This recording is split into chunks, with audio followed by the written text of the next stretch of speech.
అంటే సుమన్ శెట్టి గారు అండ్ అంటే అప్పట్లో ఏదో ఒక చిన్న గాసిప్ లాంటిది వినిపించేది కదా, సో దాని గురించి. అది కరెక్టే మీరు చెప్పింది. అప్పట్లో కొంతమంది వెబ్సైట్స్లో రాశారండి. చాలా చాలా నాకు చాలా బాధ అనిపించింది అప్పుడు చూడంగానే. ఎందుకంటే ఇప్పుడు నా తోటి ఆర్టిస్ట్ అండి, మేము కలిసి షోస్ చేస్తుంటాం, కలిసి సినిమాలు చేసాము. యాజ్ సుమన్ శెట్టి గారు నేను హీరోయిన్గా చేసాము. సో తనకి నాకు ఇప్పుడు చాలా తప్పు అండి, అలా రాయడం కూడా చాలా తప్పు. నేను I request to all the people, ఎవరైతే ఎక్కడైనా సరే అండి, ఏ ఆర్టిస్ట్తో కొంచెం చనువుగా ఉంటే వాళ్ళతో కలిసి వర్క్ చేస్తుంటే వాళ్ళని మీరు ఇలా తప్పుగా రాసి వాళ్ళిద్దరి మధ్యలో ఏదో ఉంది చాలా మాకు చెప్పలేమండి. చాలా మా మనసుకి చాలా బాధ అనిపిస్తాయి అలాంటివి వింటుంటే. అసలు అసలు అసలు ఈజ్ మై అంటే ఇప్పుడు తప్పండి అలా చెప్పడం కూడా. తనకు పెళ్ళి అయిపోయిన పిల్లలు ఉన్నారు ఇప్పుడు. నాకు ఈజ్ లైక్ మై బ్రదర్.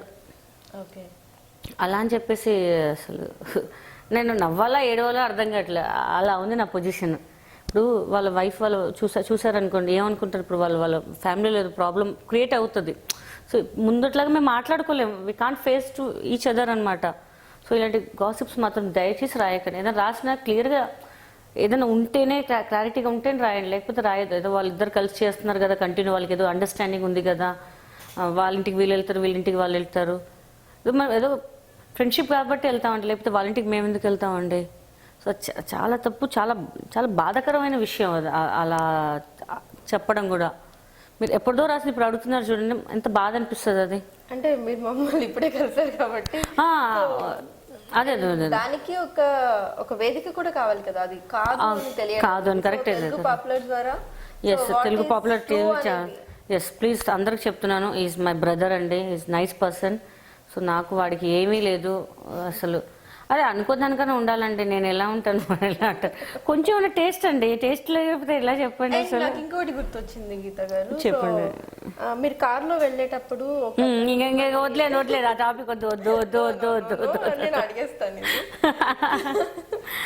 ఏం లేదు, ఇట్లనే మేమందరం వెళ్తున్నాం అనమాట. డాబాలో వాళ్ళు తిన్నారు, మేము తిన్నాం, భోజనం చేసాం అనమాట. ఒక అబ్బాయి చాలా బాగున్నాడు. మా ఫ్రెండ్స్ చాలా బాగున్నాడు నీకేసే చూస్తున్నాడు అంటే, అంత లేదులే అమ్మా, లేదు నీసేసి చూస్తున్నాడు.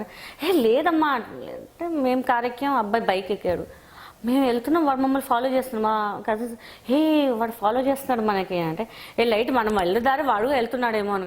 మేము స్లో చేస్తే వాడు స్లో చేస్తున్నాం, మేము ఫాస్ట్ చేస్తే వాడు ఫాస్ట్ చేస్తున్నాం. ఏంటి బాధ ఏంటి నాకేం అర్థం కాలేదు. మాదానికి ప్రపోజ్ చేస్తాడేమోనే వెళ్ళాక చూద్దాం. సడన్గా వాడు వచ్చి మా కారు ముందు పక్కన హీరోయిజం లాగా పక్కన బైక్ ఆపాడు. ఏంటంటే మామూలు దిగిపో అన్నారు. సరే వెళ్ళి దిగాను. ప్రపోజ్ చేస్తాడేమో యాక్సెప్ట్ చేయడు. ఫస్ట్ టైం ఇప్పుడే కాదు, ఏం ప్రపోజ్ చేస్తా నాకు అర్థం కాదు, ఏదో మాట్లాడాలేమో. చూడు వాడు చూస్తుంటే భలే ఉన్నాడు, నీకు డెఫినెట్గా వీళ్ళు ప్రపోజ్ చేయు అన్నాడు. అంటే దిగిన వెళ్ళంగానే బయటకు రాగానే ఫోన్ తీశాడు. నా నంబర్ తీసుకుంటాడేమో అనుకున్నా.